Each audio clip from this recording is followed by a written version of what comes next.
नमस्कार, स्वागत करता हूं मैं आपका YouTube चैनल के इस प्लेटफॉर्म बिस टारगेट एकेडमी में।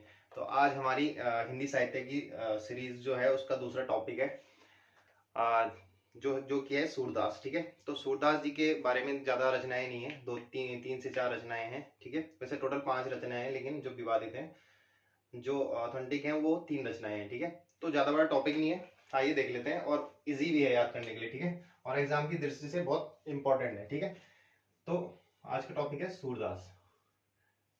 देखिए, इनके जन्म को याद करने की जरूरत नहीं है, इनका याद, क्योंकि ये विवादित है। ठीक है, तो यहाँ से क्वेश्चन नहीं पूछता है। क्वेश्चन कहाँ से पूछता है, ठीक है, वो देख लेते हैं। देखिए, इनका जन्म स्थान देख लेते हैं। जन्म स्थान है इनका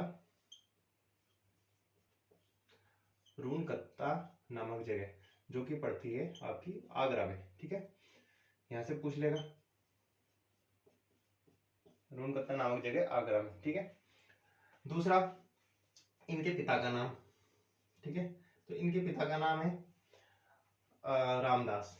ठीक है, इनके पिता का नाम है रामदास। ठीक है, जो कि गायक थे। ठीक है, ठीक है, उसके बाद जो इनके गुरु है, गुरु का नाम है इनके वल्लभाचार्य। बहुत फेमस गुरु हैं। ठीक है, बहुत इंपॉर्टेंट है एग्जाम के पर्सपेक्टिव से, वल्लभाचार्य। अब ये जो वल्लभाचार्य जी थे, ये अष्टछाप कवियों के गुरु थे। ठीक है, अष्टछाप कवियों के गुरु। अब ये अष्टछाप कवि कौन थे, ये भी देख लेंगे। अष्टछाप कवियों के गुरु। ठीक है, अष्टछाप कवियों के गुरु। अब जो इनकी ये किस मतलब ये सगुण भक्ति सागर थे। ठीक है, अब यहाँ से लिख लेते हैं। पहले इनकी रचनाएं देख लेते हैं। ठीक है, रचनाएं, फिर इनके पॉइंट भी याद कर लेंगे। रचनाएं थी इनकी सूरसागर। ठीक है, दूसरी है साहित्य लहरी।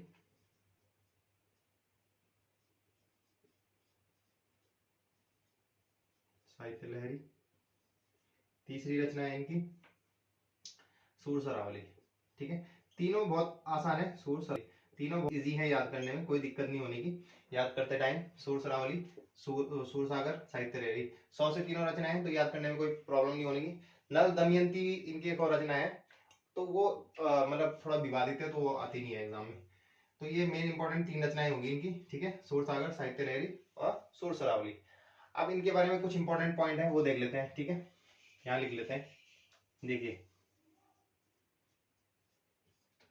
अब जो इनके एग्जाम परफेक्टिव से जो इंपॉर्टेंट पॉइंट है, एक तो ये सगुण भक्ति सागर के कवि थे। आए सगुण भक्ति सागर में किसकी भक्ति करते थे, तो कृष्ण की भक्ति करते थे। ठीक है, कृष्ण की भक्ति करते थे। ठीक है, ज्यादातर रचनाएं इनकी कृष्ण और उनकी माता यशोदा के ऊपर है। ठीक है, तो ये हो गए सगुण भक्ति सागर के भी। दूसरा, अष्टछाप के कवियों में से एक थे, अष्टछाप कवियों में से एक।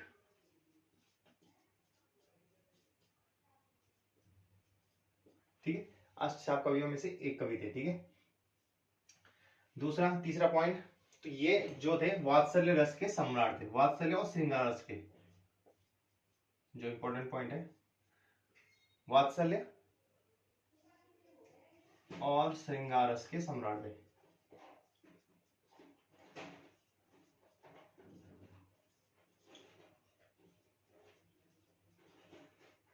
सम्राट थे। ठीक है, इनको पुष्टि मार्ग का नायक भी कहा जाता है।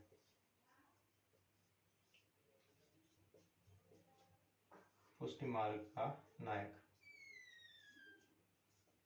ठीक है, नेक्स्ट पॉइंट, कि इनको अष्ट सखा भी कहा जाता है। ठीक है, अब ये क्यों कहा जाता है, ये मैं बताता हूं आपको। अष्ट सखा भी कहा जाता है।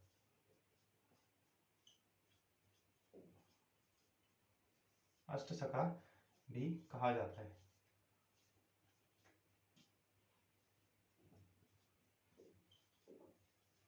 देखिए, जो अष्ट साहब के कवि थे, उनमें से सबसे इंपॉर्टेंट कवि थे अपने सूरदास जी। इनकी जो रचनाएं थी वो उत्कृष्ट थी, मतलब ऐसी रचनाएं थी कि जो अन्य जो 7 कवि थे उनकी वो वहां तक नहीं पहुंच पाए। ठीक है, तो इसलिए इनको पुष्टि मार्ग का नायक और अष्टछापा भी कहा जाता है। ठीक है, अब देख लेते हैं वो अष्टछाप के कवि कौन कौन से हैं। ठीक है, ये नोट कर लेना, सारे एग्जाम की दृष्टि से सारे पॉइंट इंपॉर्टेंट है और यहीं से क्वेश्चंस डायरेक्ट पूछा जाता है। ठीक है, अब जो अष्टछाप के कवि हैं वो देख लेते हैं।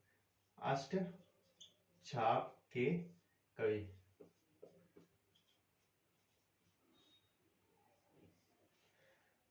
पहले हैं आपके कुम्मन दास,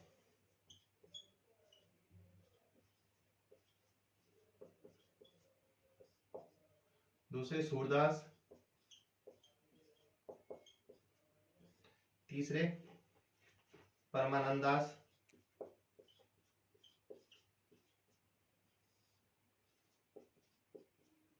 ठीक है, चौथे हो गए आपके कृष्णदास,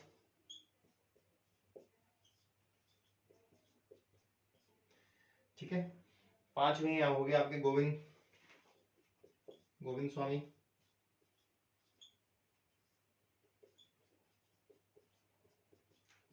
ठीक है, एक हो गए आपके धित स्वामी,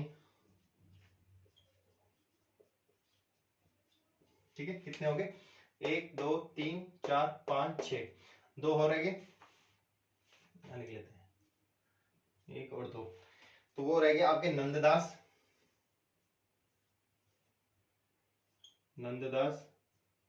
और चतुर्भुज दास।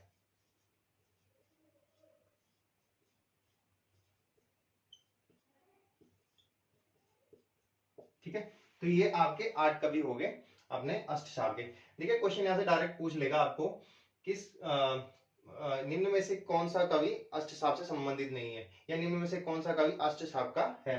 तो आपको ये चारों नाम 8 नाम याद होने चाहिए। देखिए सिंपल है, सबके आगे दास लगा हुआ है, कुम्मन दास, सूरदास, परमानंद दास, कृष्णदास, नंददास, चतुर्भुज दास। खाली 2 के आगे गोविंद स्वामी और धित स्वामी, इनके आगे स्वामी लगा हुए। ठीक है, बाकी के 6 के अंदर अपने दास लगा हुए। ठीक है, तो आज की क्लास यहीं समाप्त करते हैं। ठीक है, आई होप आपको क्लास समझ में आ रही होगी और आपको याद भी हो रहे होंगे। ठीक है, ये मैं आपको श्योर करता हूं कि जो कवि की रचनाएं हैं उनमें आपको कोई प्रॉब्लम नहीं होगी एग्जाम में, और ना ही आपको कोई कंफ्यूजन होगा। आपको इस तरह से याद कराया जाएगा जिस तरह से आपको कोई कंफ्यूजन ना हो और आप भूल ना पाए एग्जाम में। ठीक है, तब तक के लिए धन्यवाद।